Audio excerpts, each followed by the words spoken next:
గిరియాడా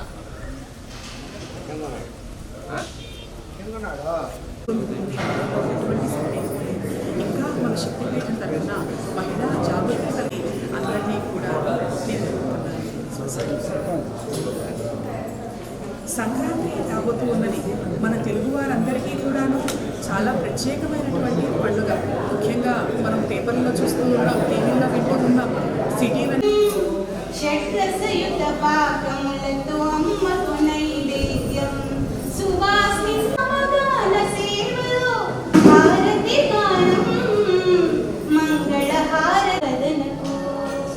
అమ్మ ఏర్పరిచిన దశసహస్రి సువాసిని పూజలో పుట్టిన పాట ఇది.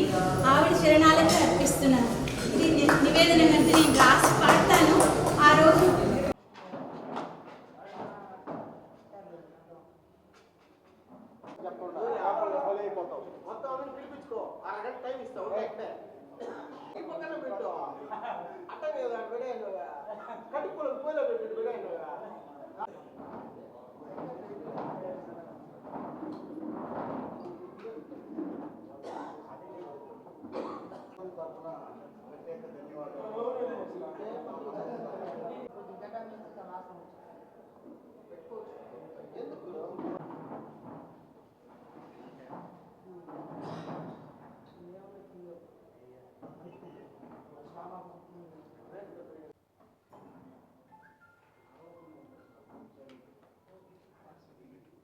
ఎంత అనేటువంటిది అంటే మామూలుగా మన వాళ్ళు అనుకున్నది ఏంటంటే దశసహస్రం చేశాము, తొందరలో శతసహస్రం 1,00,000 మందితో చేద్దామని అన్నారు.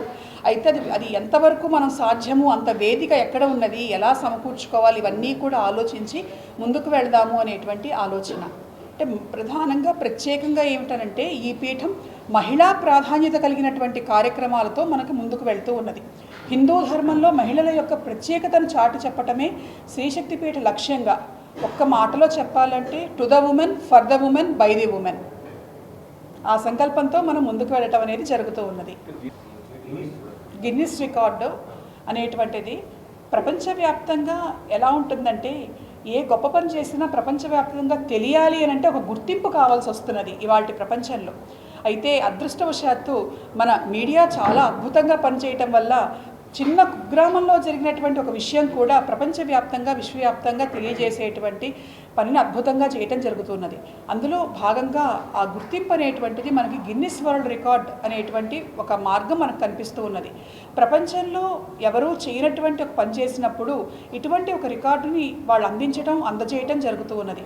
మనం చేసినటువంటి పని ఏమిటి అని అంటే మహిళలు అందరం కలిసి ఒక చోట ఒక సమ్మేళనంలాగా ఏర్పాటు చేసి మహిళల భావనతోనే మహిళలు కనుక తలుచుకుంటే ధర్మాన్ని ముందుకు తీసుకువెళ్తారు, వాళ్ళు శక్తి స్వరూపుడు అనేటువంటి అంశాన్ని ముందుకు తీసుకెళ్లేటువంటి సమయంలో ఒక జ్యోతి ప్రజ్వలన చేసుకున్నాం, దీపాన్ని వెలిగించుకున్నాం. దీపాన్ని వెలిగించుకున్నటువంటి సమయంలో వేలాది దీపాలు ఒకేసారి వెలగటం అనేటువంటిది ఇంతకుముందు ఈ సంఖ్య ప్రపంచంలో ఉన్నటువంటి సంఖ్య కంటే కూడాను ఎక్కువ సంఖ్య ఆ రికార్డుని బ్రేక్ చేయటం అనేటువంటి జరుగుతున్నది అని వాళ్ళు గుర్తించి మనకు రికార్డుని ఇవ్వటం జరిగింది. అలాగే మరొకటి, ఇటువంటి స్త్రీ పూజ ఇన్ని వేల మందిని ఒకే చోట పూజించటం అనేటువంటిది ఎక్కడా జరగలేదు అని మరొక వరల్డ్ రికార్డ్స్ యూనియన్ వాళ్ళు మనకు ఒక రికార్డును అందించడం జరిగింది. ఇది మహిళలందరికీ కూడాను ధర్మ సామ్రాజ్యంలో దక్కినటువంటి గుర్తింపు, గౌరవం, ఒక రకంగా చెప్పాలంటే స్ఫూర్తిదాయకమైనటువంటి చిహ్నం. దసరాల్లో అలాగే మాఘ నవరాత్రులు రేపు రాబోతూ ఉన్నాయి, వారం రోజుల్లో మాఘ నవరాత్రులలో, అలాగే ఉగాది నుంచి మొదలయ్యే వసంత నవరాత్రులలో, ఆషాఢ మాసంలో వారాహి నవరాత్రులలో ప్రధానంగా సువాసిని పూజ అనేటువంటిది మనం చేసుకుంటూ ఉంటాం. స్త్రీ పూజలు ఇక్కడ జరుగుతూ ఉంటాయి. అమ్మవారి ఎదురుకుండా స్త్రీమూర్తులను కూర్చోబెట్టి మన 10,000 మందికి ఎట్లా అయితే చేశామో అట్లనే వాళ్ళని కూర్చోబెట్టి వాళ్ళకి బొట్టు పెట్టి చక్కగా దేవతకు మనం గర్భగుడిలో ఎలా అయితే అష్టోత్తరంతో చేస్తామో, ఎలా అయితే దేవతకు మనం నైవేద్యం సమర్పణ చేస్తామో అవన్నీ కూడా స్త్రీమూర్తులకు మనం ఇక్కడ చేసుకుంటూ ఉంటాము. వాళ్ళకి హారతిస్తాము, వాళ్ళకి ప్రసాదం సమర్పిస్తాము, వాళ్ళ చేతితో నుంచి పూజ చేసుకున్న వాళ్ళు ప్రసాదం స్వీకరించడం ఉంటుంది. ఇవన్నీ కూడా జరుగుతూ ఉంటాయి. పూలదండ వేసి వాళ్ళ మెడలో వేయటం జరుగుతూ ఉంది. ఇంచుమించుగా కూడా కదా, గర్భగుడిలో అమ్మవారు కదలని దేవత అని అనుకోవచ్చు. మన వాడుక భాషలో చెప్పాలంటే కదిలే దేవతలుగా వీళ్ళని మనం పూజ చేయటం అనేది జరుగుతుంది. ఏదో చేశామనేటువంటిది కాకుండా నిజంగా మనం ఆ భావన చేసుకొని చేయటం అనేది ఇక్కడ మనకి జరుగుతుంది. చెయ్యొచ్చు. అయితే సామూహిక కార్యక్రమాల్లో ఏమవుతుంది అని అంటే చాలా సున్నితమైన అంశం ఇది. చేయించాలన్న కోరిక నాకు ఉన్నది, కానీ సాధారణంగా ఏంటంటే యాక్సెప్టెన్స్. ఇప్పుడు ఆడవాళ్ళు పూజ చేసినప్పుడు పొరపాటున చేయదగిలినా, పొరపాటు కావాలని చేయకపోయినా ఇబ్బంది ఉండదు. అలా ఎటువంటి రిజర్వేషన్స్ కానీ ఏమన్నా చిన్న ఇబ్బందులు, సున్నితమైన ఇబ్బందులు కూడా జరగకూడదు అనేటువంటి ఉద్దేశంతో జాగ్రత్తలతో జరుపుతున్నాం ఆ కార్యక్రమం. అది కూడా చెయ్యాలి అనేటువంటి సంకల్పం ఉన్నది. అందుకని ప్రస్తుతం ఎంతవరకు అని అంటే చిన్నపిల్లలు, మగపిల్లలతో తల్లులకు మాతృపూజ అనేటువంటిది చేయించడం అనేది చేస్తూ ఉంటాం మనము. మన పీఠానికి సంబంధించినటువంటి విభాగాలు చాలా చోట్ల త్వరలో రాబోతూ ఉన్నాయి. ఇక్కడ ప్రధాన కేంద్రంగా మనం ప్రారంభం చేసుకున్నాం. హైదరాబాద్లో రాబోతూ ఉన్నది, అలాగే ఆంధ్రప్రదేశ్లో కూడా కొన్ని చోట్ల రాబోతూ ఉన్నది. అవి కన్ఫర్మ్ అయిన తర్వాత నేను చెప్తాను. అయితే ఒక్కటేమిటి అని అంటే ఇవాళ మేము ఒక సంకల్పం అనుకున్నాం. కేవలం మేము కట్టేటువంటి పీఠాలు, పీఠ విభాగాలు మాత్రమే కాకుండా ప్రతి ఇల్లు కూడా ఒక శక్తిపీఠం కావాలి. అంటే ఎవరి ఇంట్లో వాళ్ళు సులభంగా శక్తిని ఆరాధించేటువంటి విధానాన్ని, స్త్రీని పూజించేటువంటి విధానాన్ని మన పీఠం ద్వారా మనం అందించుకోవటం జరుగుతూ ఉన్నది. దాడులు ఎప్పటి నుంచో జరుగుతూ ఉన్నాయి, ఇవాళ జరగటం కాదు. ఎన్నో శతాబ్దాలుగా జరుగుతూ ఉన్నాయి, ఎన్నో యుగాలుగా కూడా జరుగుతూ ఉన్నాయి. అయితే మన హిందూ ధర్మం గొప్పతనం ఏమిటి అని అంటే ఎంతమంది దాడి చేయాలని ప్రయత్నించినా ఆ సమయంలో అప్పుడు కొద్దిపాటి నష్టం కలిగిందని మనకు అనిపించవచ్చు. కానీ మన ధర్మం సనాతనమైనటువంటిది, నిత్యనూతనమైనటువంటిది. పరిస్థితులు వస్తూ ఉన్నప్పుడు మనకి కృష్ణ పరమాత్మ చెప్పినట్లుగా అవసరమైనటువంటి వేళ ఆయన అవతరిస్తాడు. కేవలం ఏదో ఆయన శంకుచక్రాలను ధరించి అవతరించవలసినటువంటి పనే లేదు.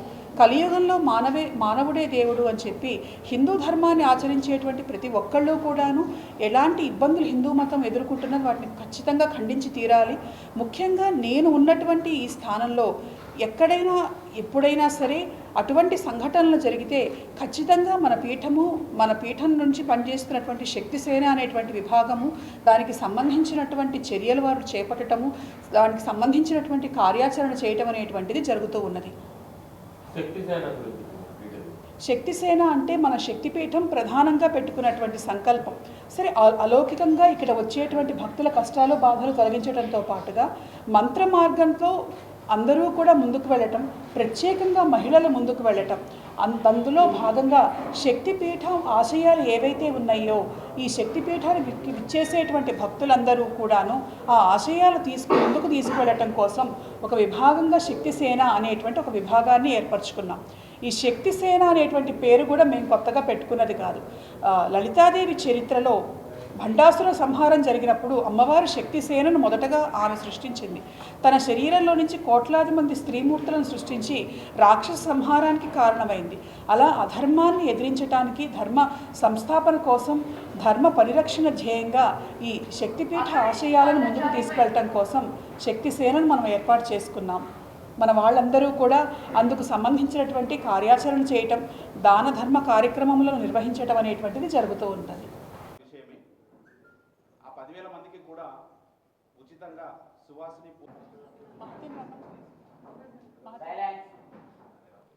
మనలో ఆ రోజు చాలామంది మన కార్యక్రమానికి కూడా వచ్చారు. జనవరి 6వ తారీఖు నాడున మనం అనుకున్నటువంటి సంకల్పం, ఈ పీఠం స్థాపన చేసినటువంటి సంకల్పం మొట్టమొదటిది ఏమిటంటే పీఠాలు అనగానే దేవాలయాలు, దేవతలు, భక్తులు రావటాలు, సందర్శించటాలు, కోరికలు తీర్చుకోవటం మాత్రమే కాకుండా సమాజానికి ఒక నిర్దేశకత్వం అనేటువంటిది చేయాలి అని ఒక్కొక్క పీఠం ఒక్కొక్క రకంగా సంకల్పం చేసుకోవటం జరుగుతూ ఉంటుంది. అయితే ఆదిశంకర సంప్రదాయంలో ఉన్నటువంటి కుర్తాళ పీఠాధిపతులు ఈ పీఠాన్ని స్థాపించినప్పుడు నాకు ఈ బాధ్యతలు అప్పచెప్పినప్పుడు ఒక మహిళగా నేను ఈ సమాజంలో, ముఖ్యంగా హిందూ ధార్మిక సమాజంలో ప్రాచీన కాలం నుండి మహిళలకు ఉన్నటువంటి గౌరవం, గుర్తింపు, వాళ్ళకు ఉన్నటువంటి ప్రాముఖ్యత ఏ విధంగా ఉన్నదో అది నేటి సమాజంలోకి ముందుకు తీసుకువెళ్ళాలి అనేటువంటి ఒక సంకల్పం చేసుకోవటం జరిగింది. నారీ ఏవ నారాయణి అనేటువంటి ఒక సూత్రాన్ని నేను ఆ రోజు సంకల్పించాను. మనకు తెలిసినటువంటి సిద్ధాంతం, ఎత్ర నార్యస్తు పూజ్యంతే రమంతే తత్ర దేవతాః. ఎక్కడ స్త్రీలు పూజించబడతారో అక్కడ దేవతలు నడయాడతారు, సంచరిస్తారు అంటున్నది మన హిందూ ధర్మం. అయితే ఏ విధంగా పూజించాలి, ఏ విధంగా గౌరవించాలి, ఏ విధానాల్లో ఆ పూజను ఆచరించాలి అనేటువంటి దగ్గర చాలామందికి అనేక సందేహాలు కలుగుతూ ఉంటాయి. స్త్రీలను పూజించమంటున్నారు, మనుషులను పూజించవచ్చా, మనుషులకు పూజ చేయొచ్చా అని అంటే, మన ధర్మం చెప్పినటువంటి మాట మానవ సేవే మాధవ సేవ, మానవులనే మాధవుడిగా భావించండి అని చెప్పినటువంటి సిద్ధాంతం మన హిందూ ధర్మాన్ని. అందులో ప్రధానంగా మహిళలను శక్తి స్వరూపంగా, దేవీ స్వరూపంగా భావించటం, వారిని పూజించటం మన సంప్రదాయం మనకు నేర్పించింది. పుట్టిన సంవత్సరం నుంచి కూడాను అమ్మాయిని బాలపూజ, కుమారీ పూజ, అలాగే వివాహమైనటువంటి స్త్రీమూర్తులను సువాసిని పూజ, సంతానవతులైనటువంటి స్త్రీలను సంతానలక్ష్మి పూజ, అలాగే పూర్వ సువాసులను కూడా మాతృపూజ, ధూమావతి స్వరూపంగా పూజించటం అనేటువంటిది మన శాక్తేయంలో కనిపిస్తున్నది. దాన్ని ప్రపంచవ్యాప్తంగా తీసుకువెళ్ళాలి అనేటువంటి ఉద్దేశంతో ఇక్కడ వేలాది మంది మహిళలకు మనం సువాసిని పూజా కార్యక్రమాలు నిర్వహించుకున్నాం. 2019లో మొట్టమొదటగా సహస్ర సువాసిని పూజ, 1000 మంది స్త్రీలకు పూజ చేద్దాము అన్న కార్యక్రమం సంకల్పించినప్పుడు 8000 మంది మహిళలు ఆ కార్యక్రమంలో పాల్గొన్నారు. అయితే పూజ 1000 మందికి మాత్రమే చేయటం జరిగింది. ఇక్కడ మన పీఠం స్థాపన చేసుకున్న తర్వాత మన పీఠ ప్రాంగణంలో 2000 మంది మహిళలకు, 3000 మంది మహిళలకు ఏకకాలంలో పూజ చేసుకున్నాం. పీఠం తరపున వారికి చీర, సారె అన్నీ అందించాం. అయితే చరిత్రలో ఏదైనా సరే ఒక స్ఫూర్తి రావాలి, మహిళా ధార్మిక సామ్రాజ్యంలో ఒక మలుపు అనేటువంటిది జరగాలి అనేటువంటి సంకల్పంతో 10,000 మంది మహిళలను ఒకే చోట చేర్చి ఆ 10,000 మంది మహిళలను శక్తి రూపంగా భావించి అర్చన చేయాలి అని దశసహస్ర సువాసిని పూజా కార్యక్రమాన్ని ఏర్పాటు చేసుకోవటం జరిగింది. మన వాళ్ళందరి సహకారంతో అది ఇంటికి కూడా ఆ సంకల్పం చేరింది. వేలాది మంది మహిళలు దేశ విదేశాల నుండి, వివిధ రాష్ట్రాల నుండి తరలి వచ్చారు. జనవరి 6వ తారీఖున అక్కడికి వచ్చినటువంటి ప్రతి మహిళ కూడాను మణిద్వీపంలాగా ఈ ప్రాంగణం భాసిస్తున్నది అని పులకరించటం అనేటువంటిది, ఎంతోమంది వాళ్ళ స్పందన తెలియజేయటం అనేటువంటిది జరిగింది. ఆ సమయంలో మొట్టమొదటగా మహిళలందరూ కలిసి దీపాలను వెలిగించటం జరిగింది. ఆ దీపాలు వెలిగించినటువంటి వేళ ప్రపంచంలో ప్రసిద్ధి చెందినటువంటి, గుర్తింపు పొందినటువంటి Guinness book of world records వాళ్ళు రావటం, ఇన్ని వేల మంది ఒకేసారి దీపాలను వెలిగించటం అనేటువంటిది వాళ్ళు ఒక రికార్డుగా పరిగణించి అందించటం జరిగింది. అలాగే మరొకటి, వరల్డ్ రికార్డ్స్ యూనియన్ వారు ఇన్ని వేల మంది స్త్రీమూర్తులకు ఒకే చోట పూజ చేయటం అనేటువంటిది ప్రపంచంలో ఇంతకుముందు ఎక్కడా జరగలేదని దాన్ని కూడా వారు ఒక రికార్డుగా మనకు అందించడం జరిగింది. ఇది స్త్రీ గౌరవాన్ని నిలబెట్టడానికి జరిగినటువంటి కార్యక్రమం. ఈ రికార్డులు ఏమైనా వచ్చాయి అనంటే కేవలం ఒక వ్యక్తికి పరిమితం మాత్రమే కాదు, 10,000 మంది స్త్రీలు సాధించుకున్నటువంటి సమిష్టి కృషికి చిహ్నంగా ఈ రికార్డులు అనేటువంటివి ఇవాళ కనిపిస్తూ ఉన్నాయి. అయితే అది మొదటి అడుగుగా భావించి ఇంకా మహిళలను ఈ కార్యక్రమాలలో వాళ్ళని భాగస్వాములను చేసుకుంటూ మన హిందూ ధర్మాన్ని ముందుకు తీసుకువెళ్ళాలి అనేటువంటి సంకల్పం మరింతగా చేసేటువంటి క్రమంలో ఈ విషయం మన మీడియా ద్వారా ప్రతి ఇంటికి, ప్రతి ఒక్కరికి కూడా చేరాలి అనేటువంటి సదుద్దేశంతో ఈరోజు ఇక్కడ ఈ కార్యక్రమం మన వాళ్ళు ఏర్పాటు చేయటం జరిగింది. మన వాళ్ళందరికీ, స్త్రీమూర్తులకి అమ్మవారి ప్రసాదం అందిందా? లేకపోతే ఇప్పుడు తీసుకొని వెళ్ళండి. ఆ రోజు వచ్చిన వాళ్ళకి చాలామందికి అందించాము. రాని వాళ్ళు ఎవరైనా ఉంటే ఈరోజు అందించడం జరుగుతుంది.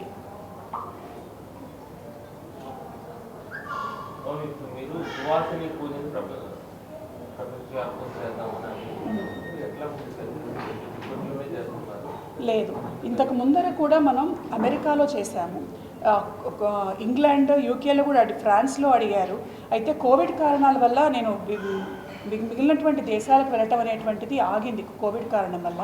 ఇంతకుముందు విజయవాడలో జరిగింది, విశాఖపట్నంలో జరిగింది, ఏలూరులో జరిగింది, ఇక్కడ జరిగింది, హైదరాబాద్లో కూడా జరగబోతూ ఉన్నది. ఇలాగే ఇంతకుముందు చెప్పినట్లుగా విదేశాల్లో కూడా జరగటం జరిగింది. సువాసిని పూజ అనేటువంటిది చాలామంది చేసుకునేటువంటిది. అయితే దాన్ని ఇంకా ఎక్కువ స్థాయిలో గుర్తింపు తీసుకురావాలి అనేటువంటి సంకల్పంతో మనం ముందుకు వెళ్తూ ఉన్నాము. ప్రాసెస్ ఏదైతే ఉంటుందో అది జనరల్గా ఎట్లా ఉంటుంది వాళ్ళు సువాసిని పూజ అనేటువంటిది లలితాదేవికి సంబంధించినటువంటి ఆమెకి ఇష్టమైనటువంటి పూజలలో ఒక విధానంగా చెప్పారు. అమ్మవారి గురించి చెబుతూ సువాసిన్యర్చన ప్రీత, సువాసనలను పూజిస్తే అమ్మవారికి సంతృప్తి కలుగుతుంది, ప్రీతి కలుగుతుంది అని చెప్తూ అమ్మవారిని మనం దేవాలయంలో ఎలా అయితే ధూప దీప నైవేద్యాలతో ప్రసాదంతో పూజిస్తామో అదే విధి విధానం సువాసినులను పూజించేటువంటి విధి విధానం మనకి అందించబడింది. ఆ మార్గంలో ఇందాక నేను చెప్పాను నారీ ఏవ నారాయణి అని. దేవతను ఎలా పూజిస్తామో అదే రకంగా వాళ్లకు అమ్మవారికి సమర్పించినట్లుగా షోడశోపచార పూజ, పసుపు కుంకుమ గంధం పుష్పములు చీర నైవేద్యం పెట్టడం ఇవన్నీ కూడా ఆ కార్యక్రమంలో భాగంగా ఒక ప్రత్యేకమైనటువంటి విధానం మనకున్నది. ఆ విధానంలో మనం చేస్తూ ఉన్నాం ఈ పూజా కార్యక్రమాన్ని. అయితే ఇప్పుడు మనం సువాసిని పూజ చేశాము. మామూలుగా అయితే చిన్నపిల్లలకు కూడా చేస్తూ ఉంటాం మనం బాల పూజ అని. వివాహం కానటువంటి స్త్రీలకు కన్యా పూజ చేస్తూ ఉంటాం. అలాగే సంతానం కావాలనుకున్నటువంటి వాళ్ళు సంతానం ఉన్నటువంటి వాళ్ళను తల్లి బిడ్డలను కూర్చోబెట్టి ఇక్కడ పూజలు చేయిస్తూ ఉంటాం. అట్లా ఏ దశలో ఉన్నటువంటి స్త్రీ అయినా పూజకు అర్హురాలే అనేటువంటి సంకల్పంతో మన పీఠ కార్యక్రమములన్నీ కూడాను ముందుకు వెళ్తూ ఉన్నాయి. ఈ పీఠానికి సందర్శిస్తే ఏ విగ్రహాలు ఇక్కడ ఉన్నాయి ఏం చెప్తారు? ఇక్కడ ప్రధానంగా మనకి దేవతామూర్తులను కనుక చూస్తే చాలా ప్రత్యేకమైనటువంటి మూర్తులు మనకు కనిపిస్తున్నారు. ఇటీవల విపరీతంగా ప్రాచుర్యంలోకి వచ్చినటువంటి వారాహీదేవి ఇక్కడ భారతదేశంలో పాతాళ వారాహిగా అమ్మవారు 2 చోట్ల ఉన్నది. మొదటిది వారణాసి క్షేత్రంలో ఉన్నది, మళ్ళీ ఇక్కడ మన శ్రీశక్తి పీఠంలో మాత్రమే ఉన్నది. ఇక్కడ ఉన్నటువంటి భూగర్భ పాతాళ శ్వేత వారాహిని దర్శించుకోవటానికి లక్షలాది మంది ప్రజలు వస్తూ ఉన్నారు. అలాగే మనకి కుబేరస్వామి కనిపిస్తూ ఉన్నాడు. వారాహిదేవి పక్కనే సింహముఖంతో ప్రత్యంగిరాదేవి కనిపిస్తూ ఉన్నది. పాతాళంలో వారిద్దరూ ఒకే చోటు ఉండటం ఇక్కడే మనం గమనించవచ్చు. అలాగే పై అంతస్తులో మరకత వర్ణంతో ఉన్నటువంటి మరకత కాళీదేవి, మరకత సిద్ధేశ్వర స్వామి కనిపిస్తూ ఉన్నారు. ఈ దేవతలు ప్రత్యేకమైనటువంటి వారు మాత్రమే కాక వీళ్ళని సందర్శిస్తే చాలు కోరికలన్నీ తీరుస్తారు, కష్టాలు పోగొడతారు అనేటువంటి విశ్వాసాన్ని దేవతలే ఇక్కడ ఉన్నటువంటి ప్రజలకు కలిగించటం, వాళ్ళకు కలిగినటువంటి అనుభవాల వల్ల అనతి కాలంలోనే వేలాది మంది లక్షలాది మంది ప్రజలు ఇక్కడికి వచ్చి దేవతలను దర్శించుకోవటం అనేది జరుగుతూ ఉన్నది. ఇక్కడ మనకి మామూలుగా మనకి శాస్త్రోక్తంగా శాక్తేయ విధానంలో చెప్పబడినట్లుగా దేవీ దేవతలకు వాళ్ళకి సంబంధించినటువంటి పూజాకృతువులు శ్రీ సూక్తంతో పురుష సూక్తంతో అలాగే వాళ్ళ అష్టోత్తరాలు సహస్రనామావళితో పాటుగా మన దగ్గర జరిగేటువంటి ప్రత్యేకమైనటువంటి మార్గం ఏమిటంటే హోమ మార్గం. ఈ దేవతలకు సంబంధించినటువంటి హోమములన్నీ కూడా ఇక్కడ జరుగుతూ ఉన్నాయి. ప్రధానంగా అమ్మవారి అవతారాలైనటువంటి దశమహావిద్యా రూపములు మనకున్నాయి. వెంకటేశ్వర స్వామి విష్ణుమూర్తికి ఎలా అయితే దశావతారాలు చెప్పబడ్డాయో ఆ అవతారాలకు కూడా మూలం అంటుంది శాక్తేయం, శక్తి అన్నిటికీ మూలం అంటుంది ఆ దశమహావిద్యా దేవతలు. అలాగే ప్రత్యేకంగా దసరాలలో మనం ఇక్కడ అమ్మవారికి దశమహావిద్యా అలంకారాలు వేస్తాం. భారతదేశంలో ఎక్కడా కూడా వేయరు. మామూలుగా అయితే నవదుర్గా అవతారాలు కొన్ని చోట్ల వేస్తారు, గాయత్రి, అన్నపూర్ణ, బాల ఇటువంటి అవతారాలు వేస్తారు. కానీ మనం మరకత శక్తికాళి అమ్మవారికి దశమహావిద్యా రూపములలో అలంకారాలు అనేటువంటి